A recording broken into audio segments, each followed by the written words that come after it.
How to favorite apps on iPhone. To get started, first of all go to your iPhone home screen.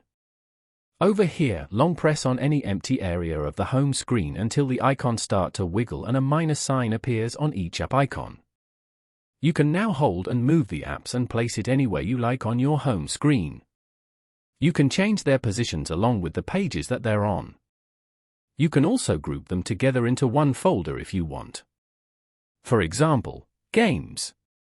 Now, change the folder name to Favorites as shown. After that, tap on Done at the top right corner. Open the Favorites folder again to view the apps in it. This way, you get more control over your experience with the device and how you use it.